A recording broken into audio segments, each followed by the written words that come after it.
Do you feel like you're on the edge of a whole new reality and you're just really not sure which way to step?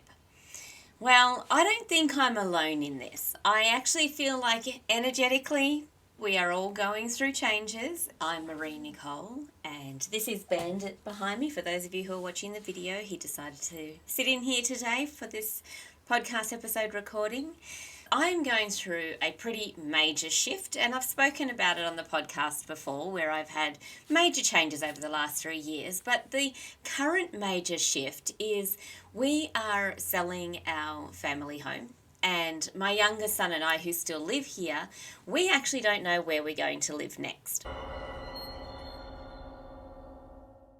The other day I was sitting here and I opened up my phone to just escape into Instagram for a moment, and there was this beautiful video of a condor, and they were releasing this condor back into the wild, and they had this condor at the top of a mountain overlooking this deep valley, watching this condor come out of its cage, and it opened up its wings and it just walked from side to side of that cliff's edge, and it was just moving its wings and just walking and looking. And this video, I think the clip went for over 2 minutes, and it was just doing that, just looking with its wings open, pacing, trying to determine what to do, not really knowing whether or not to actually take that leap and let its wings actually open up fully and fly. That's exactly how I feel right now. My eldest son came into the room and asked me what I was doing, because at that point I'd already watched the video, but it didn't actually have the conclusion. It didn't have the end result. I didn't see the condor flying. And I was curious as to whether or not it actually made it, whether or not it actually had the courage to leap off the edge, spread out its wings and fly. And at this point that my eldest son walked in, I was looking for the next video. I was looking for the share of this condor actually achieving its goal. And this particular video was a collaboration between two profiles, and so I was jumping over to the other profile to see if I could find whether or not this condor actually took flight. And I was sharing this with my eldest son, saying, I just want to see, did it actually make it? And as I reflected on this afterwards, I thought this is exactly how we operate in life. We want to know that our next step is going to guarantee the outcome that we desire. And at the moment, I am in a position of not knowing, really leaning into the unknown. And that's really scary. And so I was thinking about this condor and how it has everything it needs to actually fly. It is built for flying, but something had actually taken this condor back to uncertainty about whether or not it still had it within itself to open those wings and allow itself to just float gently into the ether. Now, we as humans have experiences in our life that take us back to that uncertainty and that doubt and that fear of whether or not we actually have what it takes within us to move forward. And I'm feeling that myself and have done for the last 3 years, so I wanted to jump in here and just express this. That if you're feeling on the edge of a new reality and you don't think you have everything it takes to actually realize your full potential, I'm here to say to you, you're not alone, but you do have it within you. And I have within me what it takes to actually thrive. We all do. We are built to survive, and not just survive, but we are built to thrive. So what do you think it would take for you to actually step off the edge and trust that all that preparation you've put in leading up to that point is actually going to carry you to the next step? And that is exactly how I'm operating at the moment. It's not looking at the bigger picture of will I achieve the goal that I set out to achieve, because we can't know for certain that it's going to turn out the way that we thought it would. I didn't expect to be in this position at age 50. I had planned my life and I had taken the necessary steps to create the life that I desire, and yet here I am 50 years old, single mum, about to move out of her home, not knowing where she's going to live next. And is that frightening? Of course it's frightening. It's really unsettling at times. But when I look back over all that I have done over my adult life, even leading up to my adult life, in preparation for building up the skills that actually mean I have the power within me to realize my own dreams. I mean, I was not born where I am living. I was born in Australia, but I was not born in this location that I live. And I have moved several times in order to reach those next steps and those next goals, and to realize the dreams that we had as a family collectively, at first as a couple and then as a family. To be able to live off the land was a big dream. And for us to move here from our previous location, it took a lot of trust. We knew no one in this region. We didn't know whether or not what we thought we were moving into was going to be exactly what we were after. But we just had to trust. So we took the steps to make it happen. Each step along the way has been a journey of discovery, of learning, of pivoting. I mean, I'm a creative professional by trade. My first business was as a photographer. I had no idea whether or not I would actually have the potential to bring my skills to this region and create something that people would see as valuable to invest in. When I moved to this region, I was an artisan only, and I'd already let go of the photography business, and I was making and designing items to sell, which I was doing through retail stores and the occasional market. And moving down here, I didn't know whether or not what I was making would even be embraced in my region. So it was a risk for me to rely on that as an income stream. And in order to sustain that, I ended up travelling to trade. Most weekends I was off somewhere, even with children in tow, meeting my audience where they were, actually creating content for Instagram and monitoring where people were ordering from in terms of through my Etsy store, enabled me to work out where I should travel to trade. So it's that data collection that supported that. And then I would go out to those markets there and I would trade and meet my customers in person. I also had a lot of customers overseas that I've never met in person. But I didn't know whether or not that was going to work. It was actually just taking the steps forward, fostering the conditions to support my thriving. And in the end, I did suffer from the isolation of living out on a property where I was the only person other than the farmer and the farmhand, and I ended up spending way too much time on my own. And then we bought this place and I was working here during the week on my own, and all I really wanted to do was connect with other people. And not all the time, just enough for me to feel like I was still a part of the world. The way that I pivoted at that time, I was suffering from isolation. I actually decided that I could not be the only person suffering from this, and that there would surely be others in the region. So I established a commercial space, especially for creative women who were mothers, who were working within the constraints of their families. I really wanted to create a space that fostered that supportive environment for any creatives. It wasn't just for women, but they were my initial muse, because I started to meet other women who were in a similar situation to me, moved to the region based on their partner's work, not having their own employment opportunity that aligns with who they are. So I wanted to support that and create a space that enabled us to thrive alongside of each other. And that was great. You know, I had that space for 6 years until it wasn't. And it was time for another change. Once my marriage ended and I found myself a single mum trying to support not only my son and our pets, but also sustain this commercial space, I just couldn't do it. So once again, it was time to pivot. Now that was more of a delayering process. So the last 3 years has really been about shedding the layers of all of the things that I had accumulated and carried that were no longer serving. And now I'm in that space of feeling like I've connected back to the essence of who I am, and I am ready, like the condor, to actually spread my wings and take the leap and fly into that next iteration of my life's journey. However, like the condor, it sometimes takes a little bit of trust that we really do have everything within us.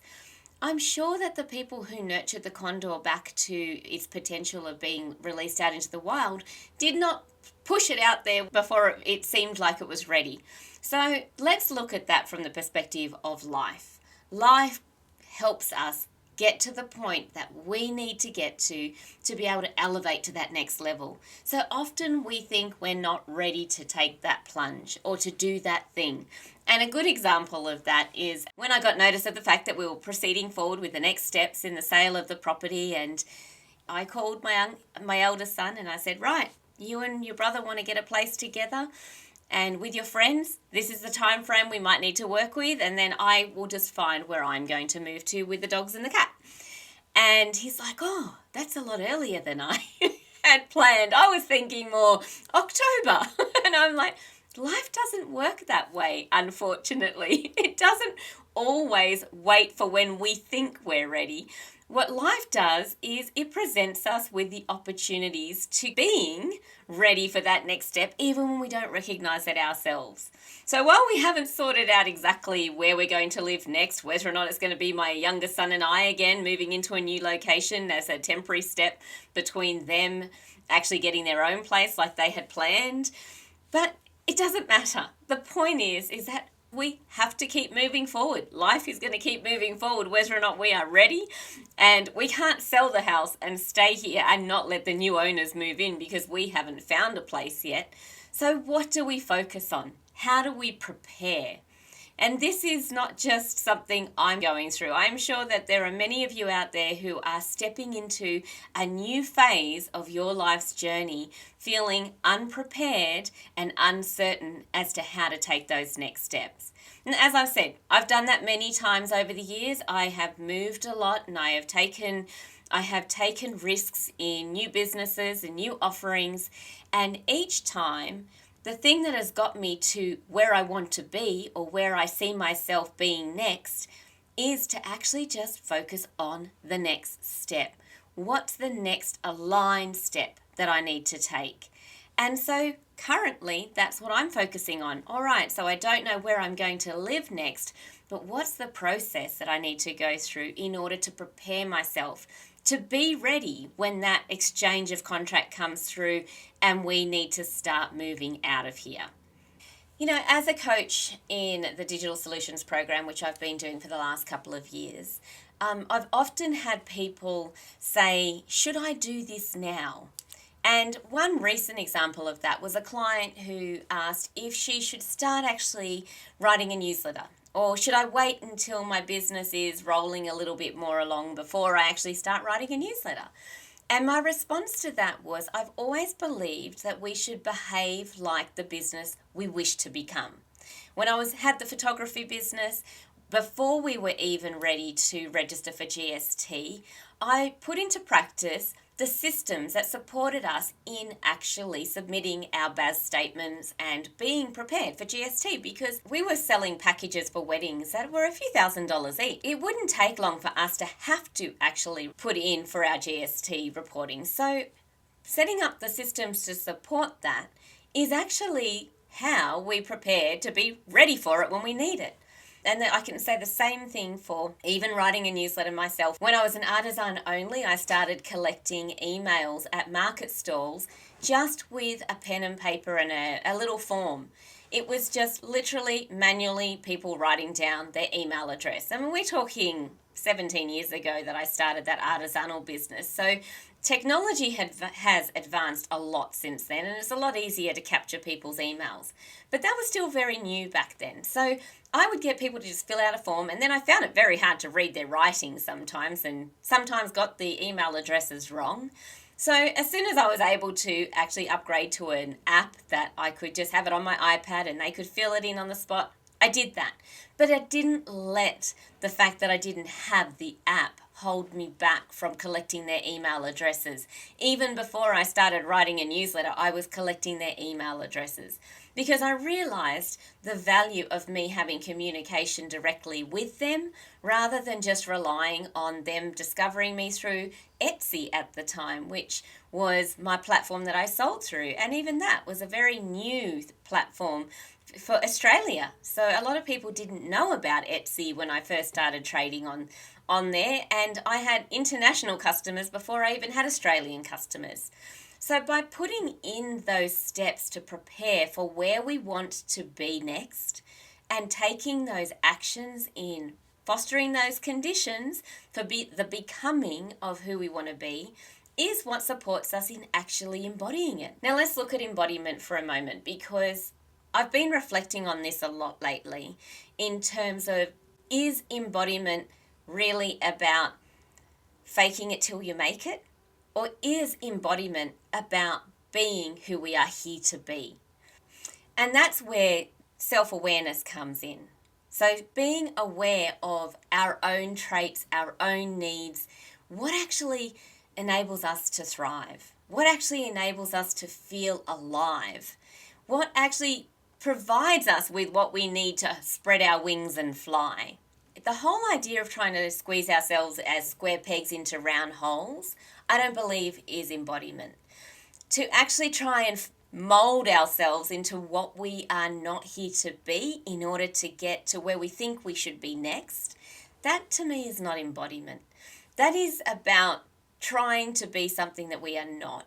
And so recognizing where our strengths are, looking at the condor, it was built to fly.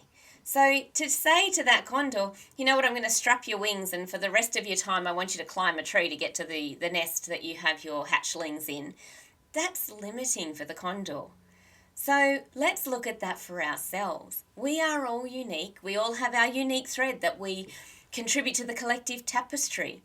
So even with me moving to this region as an artisan in an area, an agricultural area, not certain as to whether or not this area is going to be one that embraces my bohemian style and artisanal ways, not in the traditional sense, which in agriculture there is a lot of traditional artisanal creation that takes place, but with my bohemian edge on things, like, would they embrace that? I don't know. Well, what I discovered was that there were people who were here trying to fit in to the classic traditional R.M. Williams style way of dressing, who would come into my store and say, oh, what a breath of fresh air. I actually feel like I have permission now to dress the way that I feel more comfortable rather than dress the way that I think I should, because I'm in an area where you need to be wearing R.M. Williams or Ariat boot to fit in. And that's where that's not embodiment. that is a fake it till you make it. I don't know about that. I actually think we are here to express our individuality and to contribute our unique thread to the collective tapestry, because that creates a biodiversity that actually supports thriving for even our communities, our different perspectives, our different way of looking at things. That is how in a community we create strength, by looking at things from different perspectives and angles. So in terms of where to next and what aligns with me personally and me embodying who I am, and as inspiration for you to do this for yourself, I have really looked at the elements of what makes me feel fulfilled, what makes me feel like I am actually living with purpose and on purpose, which I felt like I was doing when I had my commercial space and I was supporting other people from our region and beyond in their creative professions and connecting them to customers. I felt so on purpose in that space. But now that I'm in this position of not even knowing if I'm going to stay in this region, I don't actually think I will stay in this region long term. Not because I don't love this region, but because I feel the pull and the call to that next iteration of who I am here to be, which actually is not here. I feel like I've served my purpose here and now it's time to move on to another area.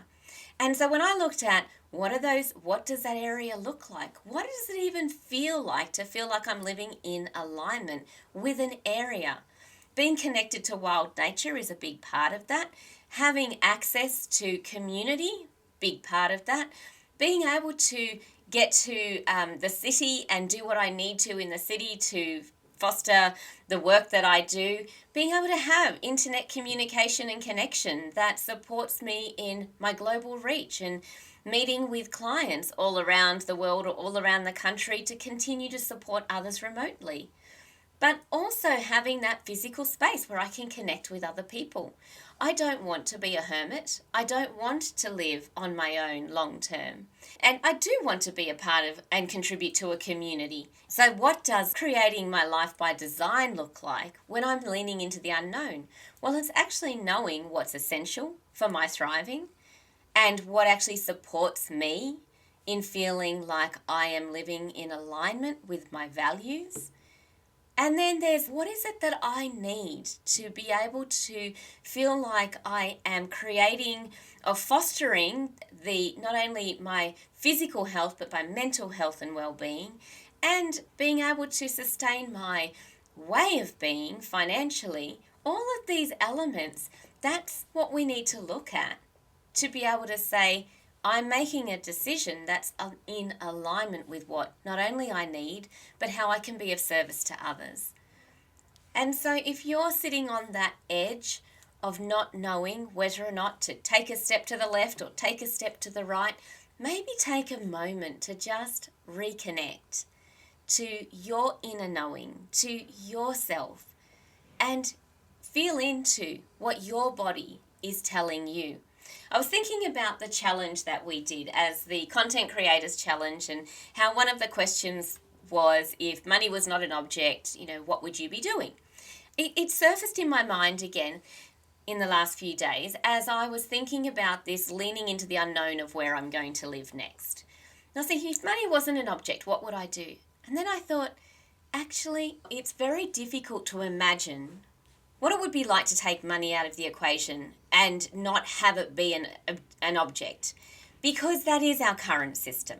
So instead of looking at it like that, I thought it would be better to look at it from, what would it look like to receive money to support me in a way that doesn't actually crush my joy? Because there are lots of ways to earn an income, and there are lots of jobs out there. But when I asked myself that question, what would it look like to earn money in a way that's supportive to me and doesn't crush my joy? My body felt lighter thinking about it that way, because then that enables me to tick off the things of what I love to do. I would rather be able to be my creative expression of self, not have to change that element about myself in order to do a job and fulfill a role in order to make the money that supports me living. So being able to be creatively expressed is one thing. Being able to move throughout the day. Sitting at a desk for 8 hours on end, just sitting in front of a computer, is not supportive to my thriving. It actually drains my energy to do that. So I wouldn't actually be as effective in a job if that's what I was doing just to make money. They're just two aspects of me knowing myself and actually tuning into what it is I need to feel like I'm actually thriving, not just surviving. So when it comes to leaning into that unknown of, okay, so where to next? Right, I need to know what I need to feel like I'm thriving and make choices that support that. It's not just about getting by. We're not here just to survive. We are here to actually not only thrive, but contribute with our thriving to the collective, with the results of that. Because when we feel lighter and brighter and we feel empowered to be the version of ourselves that we are here to be, then we have so much more to give to others. And that in itself is permission giving, because when people actually come into your presence and you are in alignment, they want to be in alignment too. They feel that resonance of how that feels so good to be aligned, rather than feeling heavy and weighed down by expectation and trying to fit yourself into a box that was not designed for you. Then that's not supportive to anyone. It actually drags everyone down around us as well. So that's what I would like to leave you with today, is think about what it is you need what it is that makes you feel like you are thriving, what it is that makes you feel alive, and like your life here on earth is actually a contribution to the collective. Not how can you just make money to pay the bills, but what are you here to give to the collective through being uniquely you? So a life by design it really starts with self-awareness. It starts with knowing who we are, how we're here to serve, what it is we're here to give to the collective. So if you would like support with that, I'm an embodiment coach, and that is really about understanding your unique thread and how you are here to serve the collective. It doesn't mean you have to have your own business in order to do that. It could be what kind of work you do that is supportive to your thriving, that enables you to just freely be you and being what your family needs or your community needs through being yourself. So if you want support with that, as an embodiment coach, I am here to help. I love to see people actually connect with the essence of who they are and to shine like a firefly. A firefly does not say, sorry, I'm shining a little brighter today than I usually do because I'm a little bit excited. The firefly just is connected with its inner essence and radiates out from that its expression, and that's what we are here to do as humans as well. So until next time, I want to encourage you to lean into the unknown. If you're on that edge, lean into it. Do what you can to just focus on the next step. The bigger picture will reveal itself as you start to take those next steps forward, but take steps that are aligned with what you need and how you feel like you thrive. So I hope this was supportive to you if you are feeling uncertain about leaning into the unknown and that next phase of your journey. Know that I'm right here alongside of you, taking those steps too.